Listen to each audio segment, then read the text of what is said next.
Michael McIver. I'm the Managing Director of Triumph Business Systems. We're a local software development and technology company. So we've been around for about 30 years doing this sort of stuff. This morning's presentation, we're going to be talking about growing your business with the right technology. So when I talk about the right technology there, I'm talking about hardware and software. And when you get the combination of those two things right, then you can really start to empower your business to grow.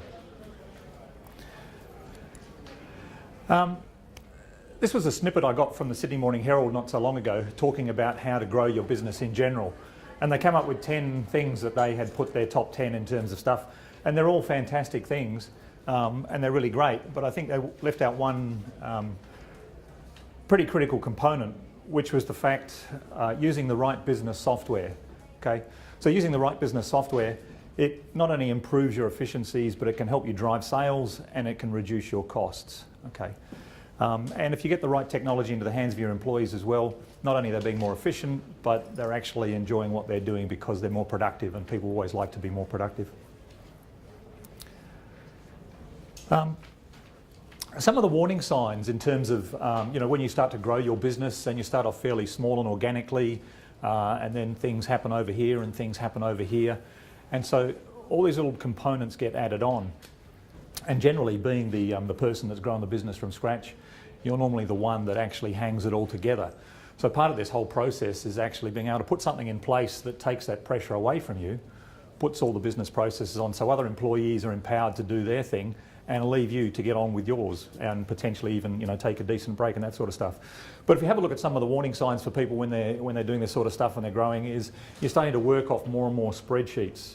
You might be using different programs for different functionality, creating manual transactions or putting in something data over here and the same data over there, which is always a big no-no.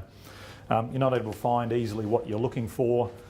You might be finding locked out. And another big one, as your staff and your business grows, then you want to have some sort of security on that. You don't want everybody to be able to get into every function. You want to limit them to say, okay, well, you're allowed to do sales over here and you're allowed to get into the general ledger or you're allowed to do the purchasing side, but those three things don't mix.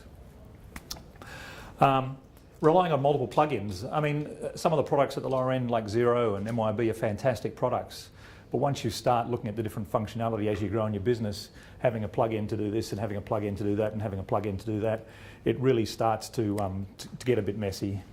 And that's where you need a system that can basically offer you a lot of the functionality you need for your business, but under the one roof, so it's all totally tight and fully integrated.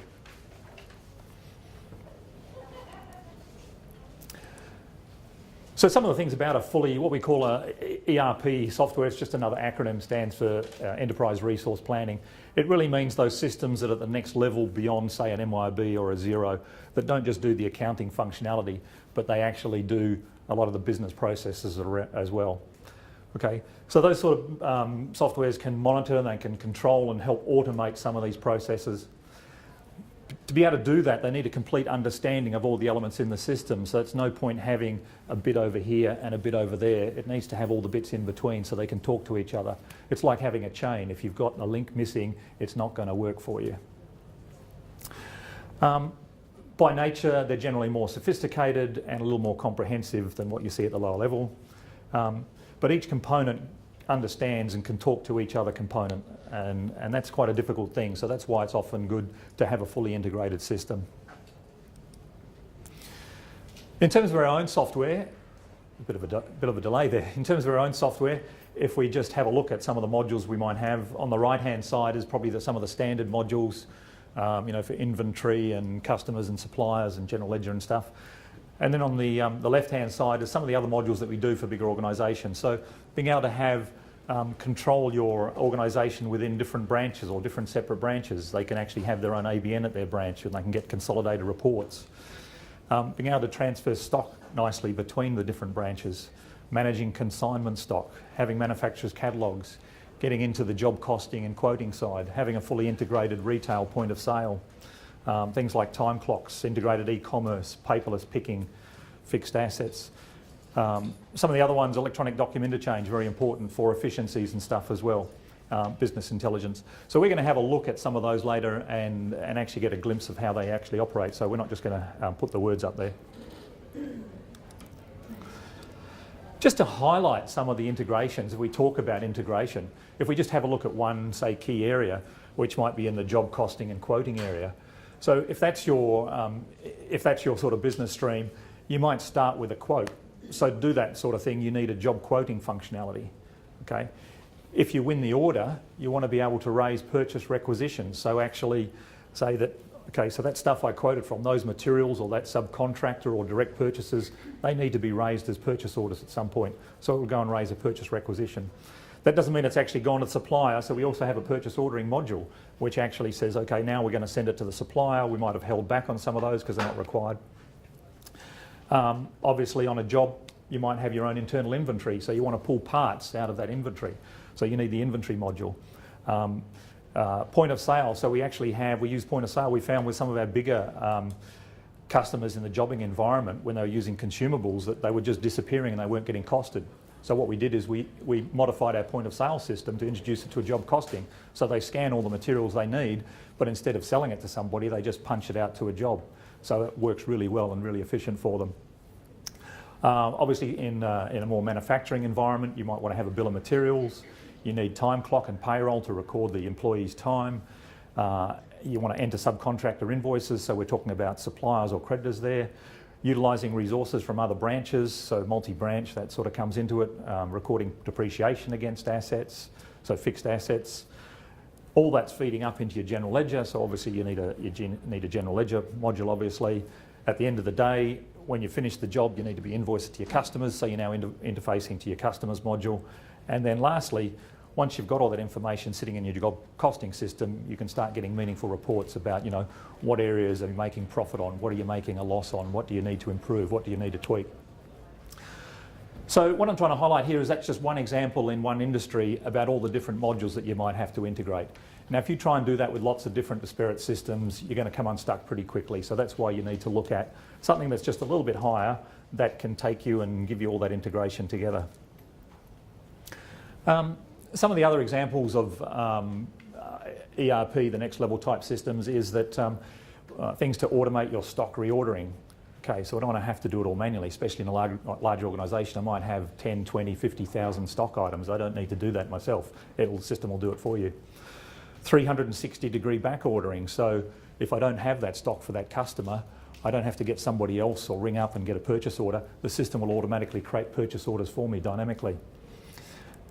Efficiencies in terms of using paperless picking and scanning, which we're going to have a look at to make you more efficient if you are in a warehousing type environment. Having a fully integrated web shop and customer portal. We talked about the multi-branch ones, business intelligence. So especially for bigger organisations, to be able to get the better reporting out, be able to have a look at where they're making money, be able to drill down and analyse that and drill into graphs and stuff is an important component.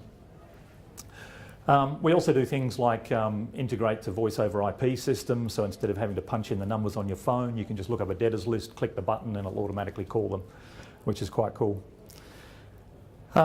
Automated bill of materials, so helping you just automate that as things are sold or produced. And the last one down there, accurate football tipping. Now that would be nice. We're still working on that one. Again, I'm just going to hone in on one particular thing, automated stock reordering. So what does that mean? And this is what I'm talking about, where a system needs to know all the facets of what you're trying to do and what you're trying to achieve. It can't tell you how much you have to reorder unless it knows all the bits and pieces along the way. So, what's your current stock holding and stock availability? I guess that's the basic one.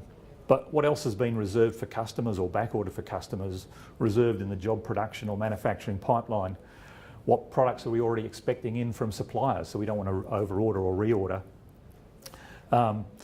What products do we have in our warehouse that's going to be shipped to some other branch, or what products can be shipped from other branches to us? So instead of potentially purchasing these goods, they might come from another branch because they've got a whole bunch of stock over there and it's not going down, so it's a waste. Do we have consignment stock? We need to take that in consideration. Other things that might be important is, let's have a look at your trading pattern. Do we need to see what happened in the last 12 months to project what we're going to do moving forward for a certain period of time? Or do we need to, because we're trading at Christmas time, we want to see what we did last Christmas and actually add a percentage on top of that, or decrease depending on what market you're in. So all those sorts of things go into the system to actually allow you then to finally come up with a meaningful stock reorder report that's going to allow you to then say, okay, great, go ahead. Even then, with our system, it doesn't actually produce a purchase order. It actually produces what we call a middle layer, which we'll have a look at, which is a purchase requisition. So it's just sitting there waiting for somebody in purchasing to necessarily put their hat on.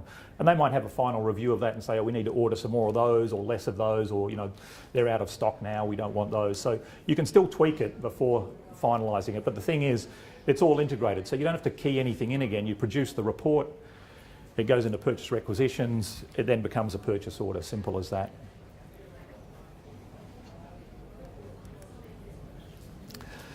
So when we look at that purchase requisition function, it's just another example of the integration.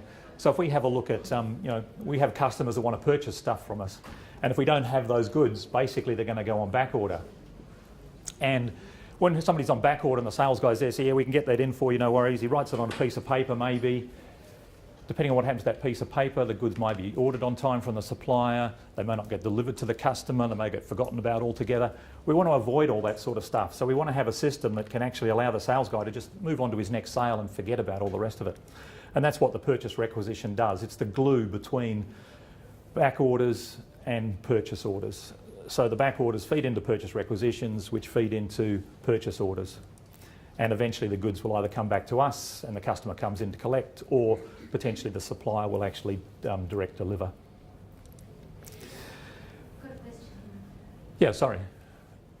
If I have 10 clients who are purchasing products from me, Yes. and I'm buying those products from a single supplier, Yes.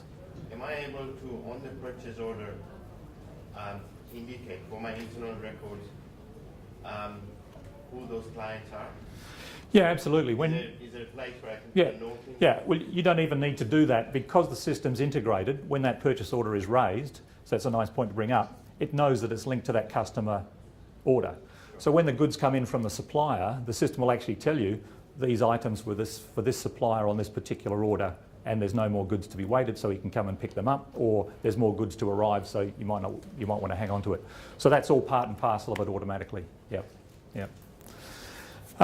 If we look at something like stock, obviously stock needs to be reordered. We had a look at that reorder report a minute ago, and this is the exact step that we're doing now. So we feed it into purchase requisitions, it becomes a purchase order, flows back into our stock, we're all good and happy. Things like when we raise a job, again, if we have a job quote, it knows all the materials and everything else that's required. We can raise a purchase requisition if we don't have enough of our own stock. And again, the goods will end up back into the job and then get manufactured and then invoiced out to the customer eventually. If I'm in a situation where I have multiple branches, like we said, and there's a customer back order, then if the warehouse has enough stock, then internally I don't need to purchase it. I can just send those goods directly from my main warehouse back to the customer. Yeah. And potentially the same thing when I do a stock reorder report. I can place a stock reorder report on the warehouse and let them deal with it. So I'm not actually purchasing goods directly, I leave it up to the warehouse.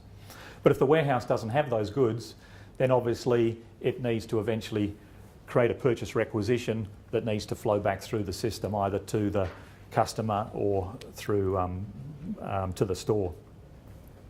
And so those customer orders, again, they can be from a point of sale in a retail environment, or they can be from sales order entry in a more of a wholesaling operation. And the last one is some bigger customers, they need to be able to control what's being purchased. And so certain people will have cost limits in terms of their purchasing power. And so we have a whole internal requisitioning process that says these purchases have to go to head office, they have to be approved, and then once they're approved, they can then go out to the supplier. So this slide's quite good because it gives you another indication in terms of the level of integration that you can get with an ERP system. And if you need that sort of functionality, it's very hard to get different components that are going to plug together and do it in such a seamless way for you.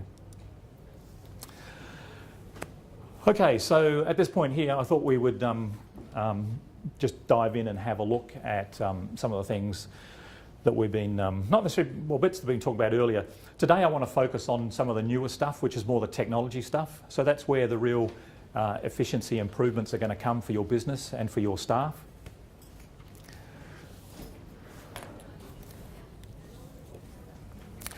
So the first one I want to talk about is the fully integrated web shop. I'll just bring that up a little bit larger and jump into this. So this is all running on my local laptop, and we're going to connect in some other devices and stuff directly into my laptop.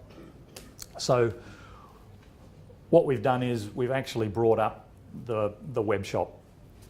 So there's sort of three vanillas in terms of the e-commerce at the moment. That is, you can have a pure business-to-business type web shop, so people need to have account details and be able to log in before they can transact with you. We can have a business-to-consumer one, so it's exposed to the outside world, if you like, and anybody can come along and start buying things from you.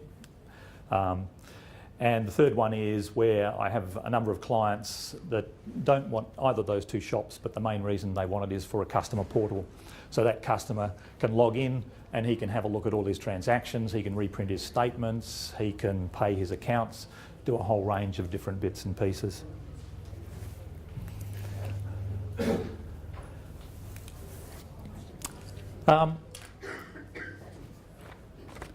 One of the other things about the integration, so if I just look at the e-commerce web shop, it integrates with our debtors and with our customers. It integrates obviously with our inventory, the multi-location and multi-division, so you can show your stock at different stores. It integrates with what we call the special pricing, so you can have special prices between groups of customers or individual customers and negotiate them. You can integrate with the manufacturer's catalogue of parts. It'll end up creating sales orders, and obviously those sales orders then can get picked on the paperless picking device.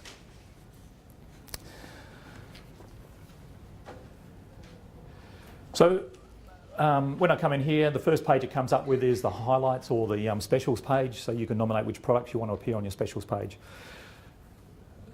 So our website is not actually, our product is not a website, it's a web shop. So most of our clients have a nicely designed website that sits at the front of that, and then you can take it to the shop to do everything that you want.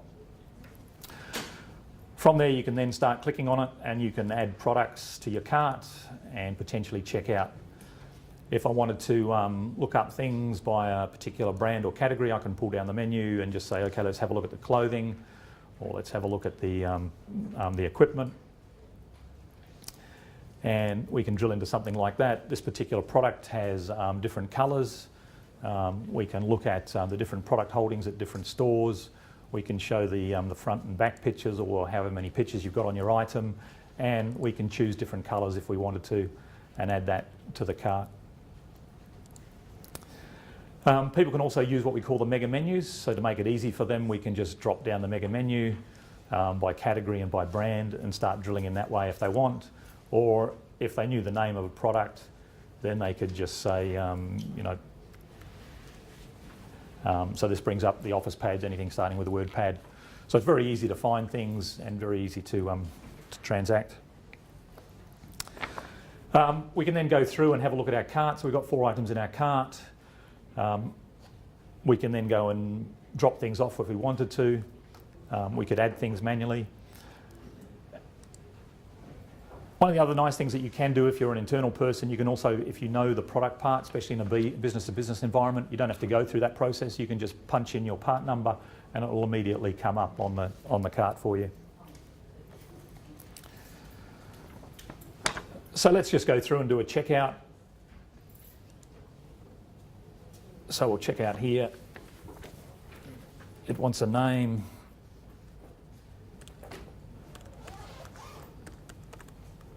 And an email address.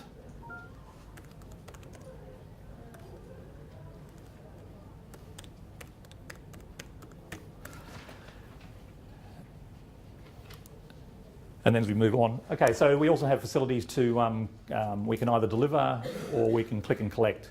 So click and collect, we can pop that in there, we can then drop down and say, okay, well actually I'm closer to Balcatta, so let's go and pick up the goods from Balcatta. So at the end of the day, the order will actually be sent to Balcatta saying that there's a collect rather than Armidale. I click the next button, it gives me a summary. In this case, I get $9.90 in a bulk discount, which is just a configuration type thing that you can offer bulk discounts if you wanted to or not. And then I have to, in this particular case, because I'm a consumer, a retail customer, I have to put in a credit card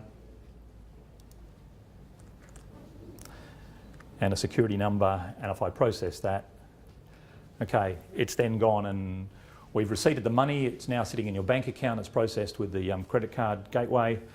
It's actually created the order at the warehouse, or whatever warehouse we were talking about, and it's the customer can then print that order out and track it.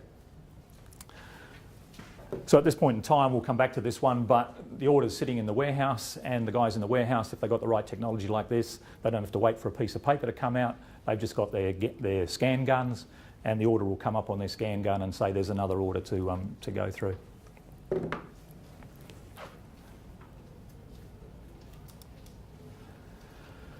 All right, so we've now finished that, and we can go on and do other bits and pieces. Now, when I said that's all integrated, that's all well and good saying that, but let's just have a look.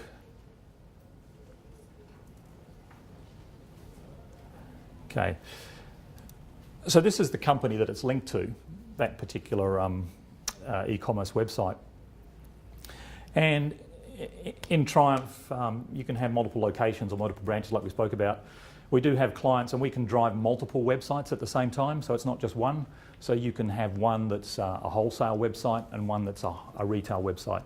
Could be totally themed differently, the look and feel can be totally different, its parameters can be totally different, its stock holdings can be totally different, but it's all still driven out of the one system, which is really nice. If we have a look at the inventory and bring up a stock item, so everything that we see on that website is purely driven out of the Triumph Financial ERP system. Okay, so your images, your products, your descriptions, your prices, your customers, the whole lot. So once you have the information in your back-end system, there's not a lot you have to do. The website will just start basically working for itself. Sure, you have to get all that organised. It's one of the biggest things we find when some of our customers take up the web shop side of things, is they don't find that their stock is as organised internally as it needs to be if you're going to give it to somebody externally. So there's a bit of cleaning up that's often involved.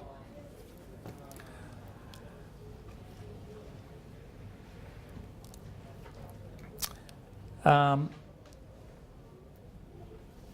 if I look at a particular product, if I drill in on that particular product, you'll notice it just has details there, and that's all. So I'm just going to close that off. I'm going to come back in here, and I'm going to go to the Documents tab.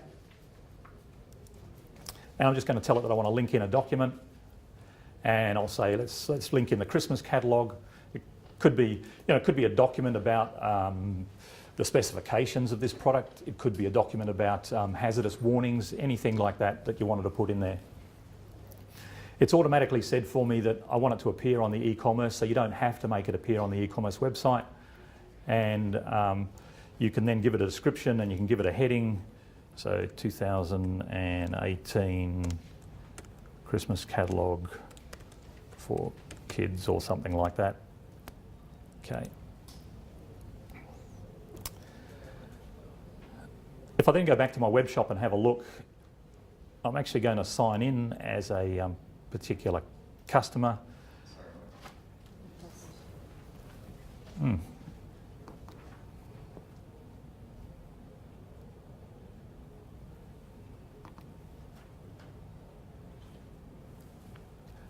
That bit's not my technology.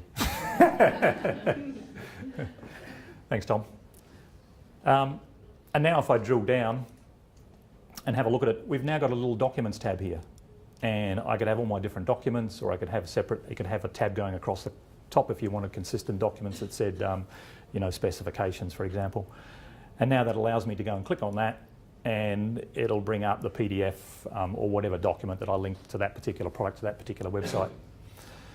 So really easy to, to do things and to integrate things. And these documents could be related to a stock item, they could be related to a customer, or they could be general documents for the whole company that you want people to see.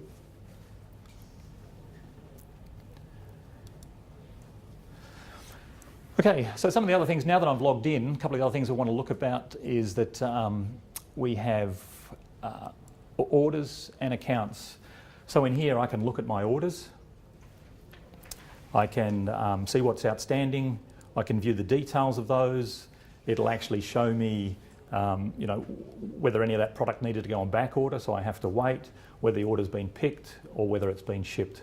And once it's shipped, you can then track the delivery as well if you wanted to. So it gives a lot of information back to the customer themselves.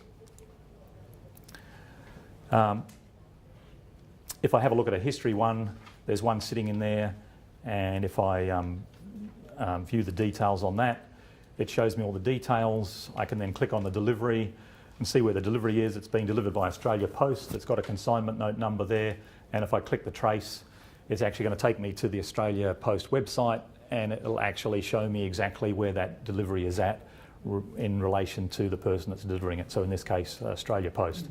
So really nice for your customers to be able to come in and do that.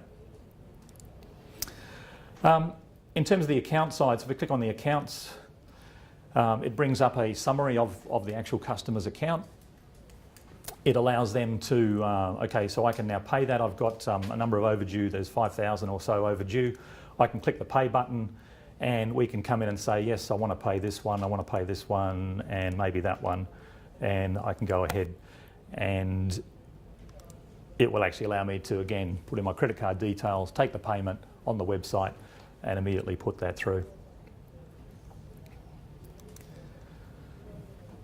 So quite nice. I can have statements. So as you do a statement, it then files that document under that customer, and so you'll end up with a big list of statements, and they can come in here. So instead of ringing you up and say, oh, can you give me a copy of that statement? I don't have it, or it never came to me, or whatever. They can actually get their own statements and take action from that. They can also look at transactions, so they can have a look at all the outstanding transactions, or they could go back and have a look at the last 3 months or for the financial year and print those out.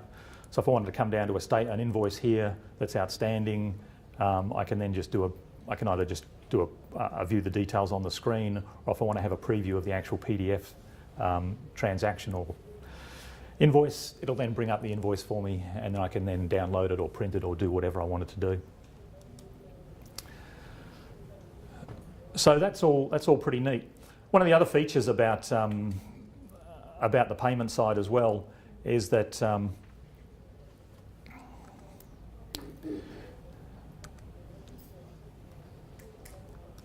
if I have a customer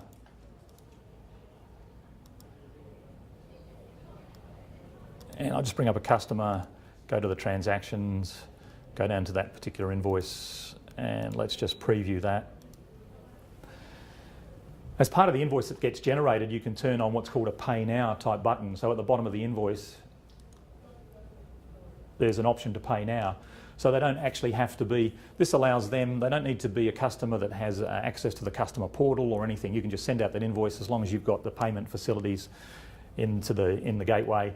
We can then click as a customer, I can now just click the Pay Now button. It will take me directly to your website. It will then take me to that particular invoice and allow me to then just say, okay, next, that's the one I'm paying, give me your credit card details again, and it's all paid up. So making it really easy for the customer to do stuff and payments with you.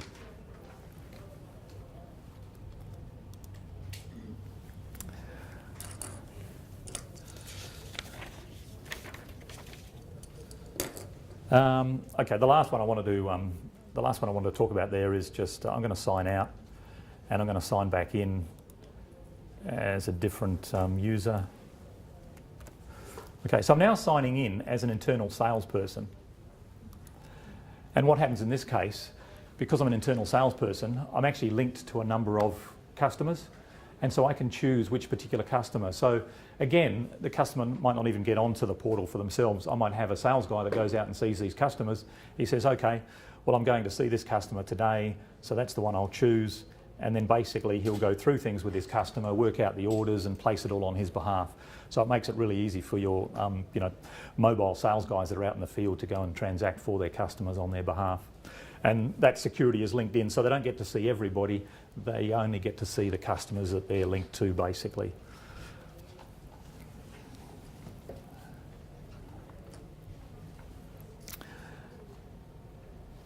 One of the really nice things about the new technologies is that more and more of this is becoming available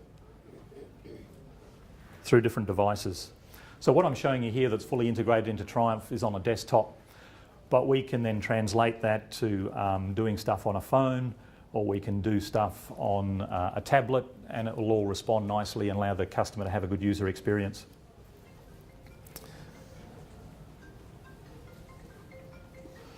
So if I actually have a look, this is now projecting my phone onto the thing. If I go into exactly the same web shop we were at a minute ago, it allows me to do everything I was doing on my desktop, but it presents it in a little more condensed way. So I can scroll down, I can do my searches, I can look up particular products. So I want to say by category, and I just want to look at computers and laptops and maybe the Sony. Okay. So basically the same functionality we saw on the main one. We can also do a whole bunch of other things. So we can actually say, I can go to products. I guess what I need to do is I also need to sign in if I want to do a little bit more. So if I sign in, now when I go to the products page, I get a few more bits and pieces up there. So I can go to my account and I can have a look at my account on the phone, and I can pay it off on the phone. So everything that we could do on the desktop, we can now do on a phone, which is really cool. That's what some of the nice new technologies allow us to do.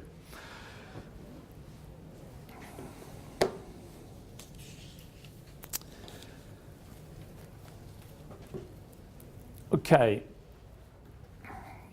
Actually, I'll just close that connection. The next one I want to talk about is the paperless picking.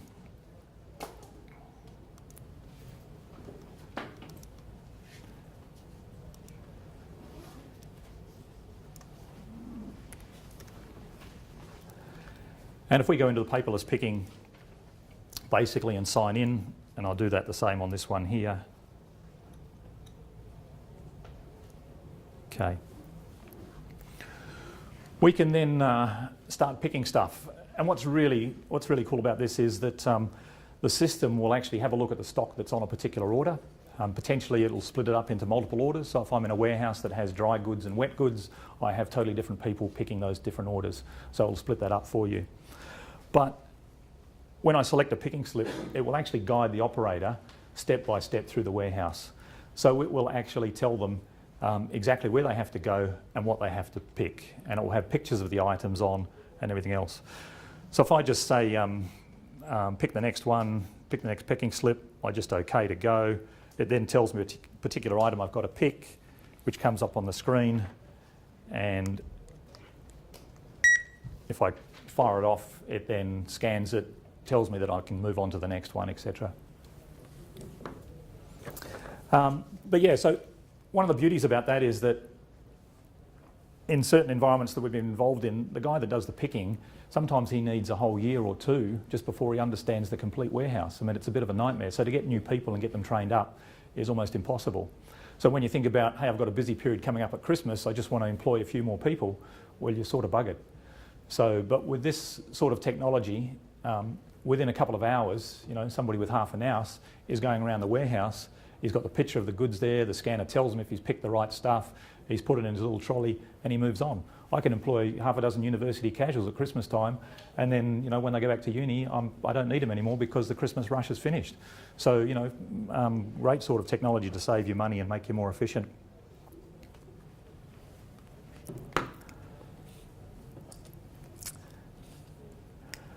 The next little technology I want to talk about is a proof of, what we call proof of delivery. So again, I'm just going to project this iPad on the screen, and I'll bring up my proof of delivery. So what proof of delivery about is capturing signatures for different transactions or different documents. So when somebody comes in to pick up the goods, you might want to get them to sign proof of delivery. Or when a driver goes out and takes the order, when he arrives, you know, standard sort of stuff you see when somebody brings in delivery for you. You normally got to put your scratch on the screen. So basically this will work with any type touch device. So I could have done it on my phone, I could have done it on a tablet, anything that's a touch device will basically work. put that down for 1 second.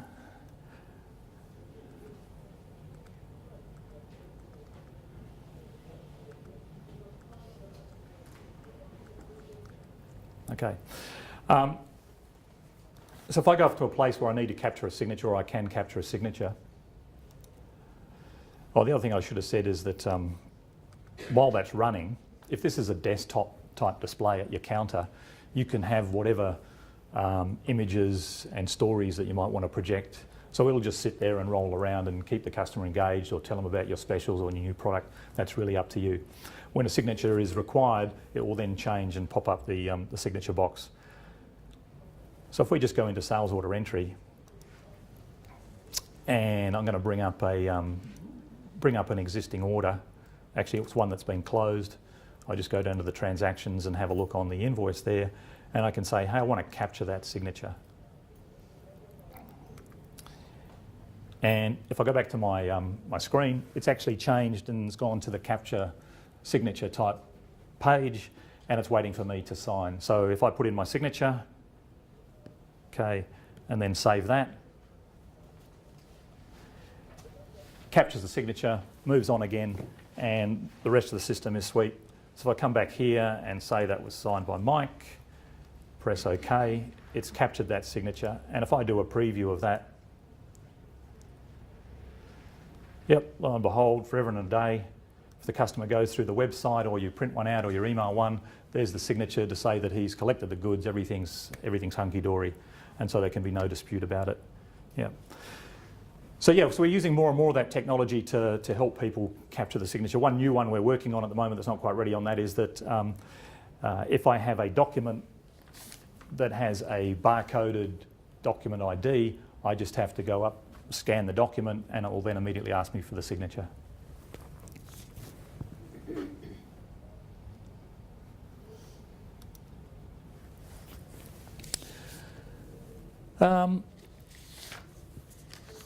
All right, so moving on, the next one I wanted to talk about was really,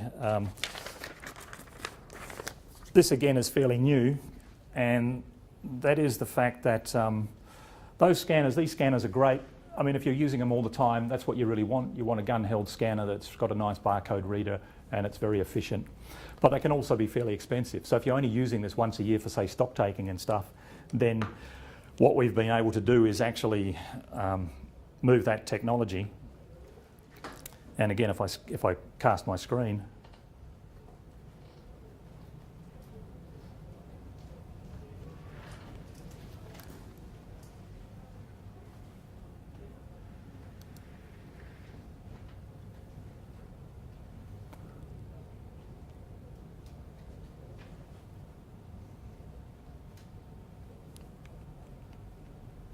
okay. Oops. Confusing world sometimes. Okay, so we've also got this module called inventory scanning. So now, it used to exist on this thing, which was okay, but now we've actually made it work on the phones themselves. So if I then just sign into that inventory scanning, and what's really neat about that, if you're in a warehouse environment, I can do stock takes, I can receipt goods. So if a pallet of goods rocks up, I just come up and start scanning it. It knows exactly what it's scanning and what it has to do with it. I can requisition stock. So I might need to requisition onto a job. I might need to transfer stock from one, or somebody comes in with a van, so we keep track of what they have in the van. So I might want to transfer stock into the van. So all really good. So if I just hit the requisition button, it does ask me if I want to allow my camera. I've then got my camera in use, and I do a requisition. I can then just come up and start scanning particular items.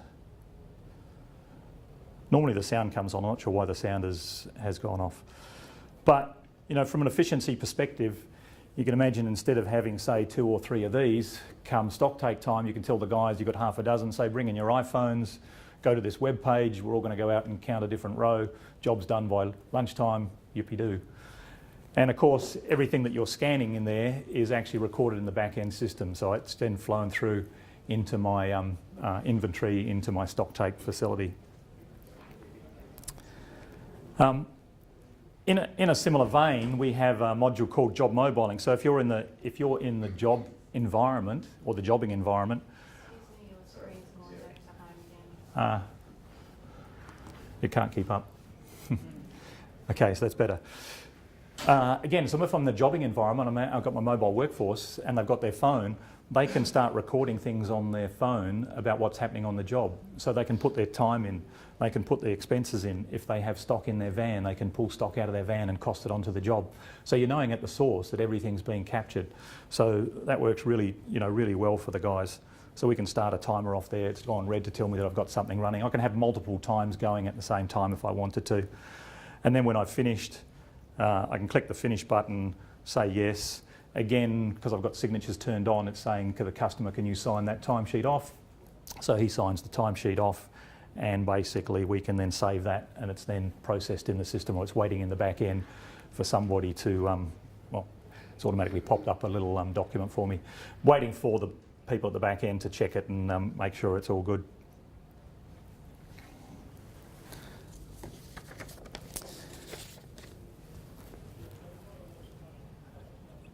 Let me close that one off. In terms of other technologies, probably the last one. So some of our bigger clients that want to do their own special things, we've developed what we call an API. So it allows them to tap into our back-end system and do the things that might want to. So an example of that is, say, Westrel Home Improvements, for example, that run Triumph. They do specific manufacturing on the factory floor. And those guys have their own specific program that has to measure up, it measures up the size of the window and the lengths that it's got to cut to, and they use cutting machines. So they've interfaced those cutting machines into Triumph so that it draws down the stock and either expenses it or puts it onto a job. So not only have we got our own fully integrated stuff, but with the API, it also allows people that can't quite fit into that particular mold to also be able to do their own thing.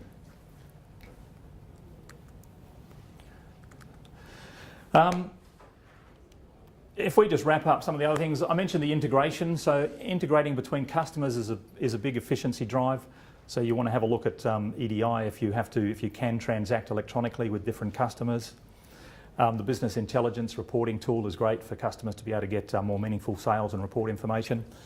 In terms of Triumph, I just wanted to show, we sort of spoke about it at the beginning, but in terms of the business software tiers, that's the 4 tiers that I see. And we're at that next stage, that entry-level ERP product. So from a pricing perspective, and I guess from a functionality perspective, we're just sitting at that next level after an Azure and MYOB. We have over 36 business modules. In the packs that you've got there, it describes what all those business modules are that you can plug and play. No business comes anywhere near having all that functionality within the one organisation. We're 100% owned and developed right here in Perth, although most of our sales happen potentially outside Perth, so in the eastern states. So we have an established network of consultants that do all the sales and after-sales service for us on the ground, such as the people here today, CA Management Services. We've got a lot of great Western Australian companies. We're just looking at some of the West Australian ones over the years that have taken up Triumph. We apply to a lot of industries with your manufacturing, retail, mining, hospitality, not-for-profit, etc., etc. And I don't have time to go through some of the good stories that we have about some of the local clients that we've taken from very small businesses and helped them to grow their business to become bigger and bigger. But just as a quick price point type of thing, so for a cloud monthly subscription, 1 to 5 users, this is just a base sort of software price, is about $140 per user. After 5 users, it goes down to 85. Or we still do support. Some people want to still have the on-premise type version where they have to purchase it. I'll skip that one. We're just about out of time. Are there any questions before we wrap up? No? Okay, excellent. Lisa's given you some bits and pieces about Triumph. We do have this really good sort of mini brochure, which is how to take your business to the next level with ERP software. So if you want to get a copy of that, come and have a chat and come and see us on the stand, and you can get a copy of that one. And the last thing I say is don't let your accounting software hamper your business growth. Work out what's right for your business and how that software is going to help your business go to where you want to take it, and also free you from the shackles of being locked in because you're the person that has to do everything. Yeah. All right, thanks for your time, everybody. Cheers.